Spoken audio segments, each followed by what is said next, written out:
So it's August 22nd, 2025. Two big announcements yesterday coming out of Salesforce. First one, for everyone going to be out at Dreamforce, Dreamfest this year, two performers. Stage one, Metallica, back. They've been there before. And then the second stage, Benson Boone. So pretty interesting, pretty exciting. I know I spend a lot of time talking about pricing and negotiating with Salesforce and customers not getting full value and all of that. But at the end of the day, look, they put on a really good conference. The benefit, the charitable donation associated with Dreamfest, I don't want to minimize that. That's really cool. That's really great, and it's fun. It's fun for people. Those are two great performers. Very different. But look, kudos to Salesforce. Now, the other announcement, which is more kind of in my wheelhouse, if you will, Agentforce. So there's now new payment structures. Okay, so previously you had pre-purchase, right? Buy credits in advance, draw down on them.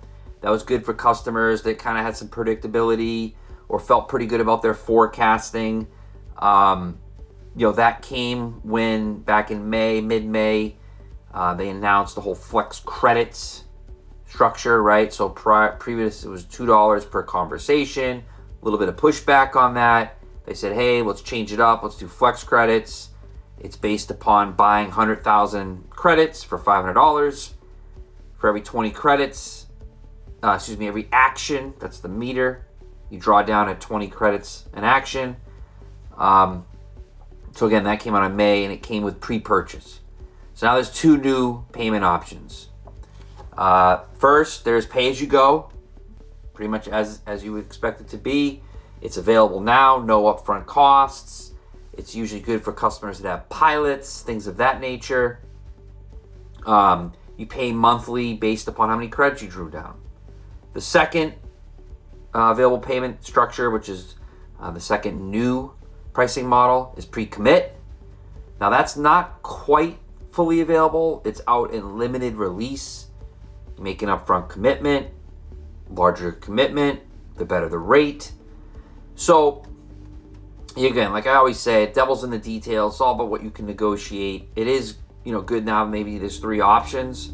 I would just say you definitely need to assess the pros and cons in relation to your business.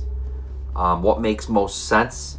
Pay as you go under a pilot model, I think, does probably make most sense. Again, you still should negotiate. You still should push Salesforce for the right pricing.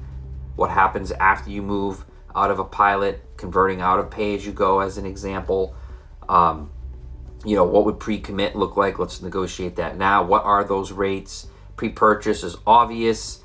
I would still, again, always recommend, no matter where you're starting, make sure you have each piece understood, but foundationally understand definitions, credits, licensing metrics, all of that. But the thing I really want to talk about is, why are they doing this? Why are they doing this? Well, it's really not hard. We don't have to guess. Right? We don't have to guess. Bill Patterson, EVP of Corporate Strategy, he actually came out as part of the announcement. He said, and I'm going to read this, we're removing the friction and lowering the barrier to entry. So every company, whether a longtime customer or trying Salesforce for the first time, can get started and see immediate value from digital labor with Agentforce. So there you go.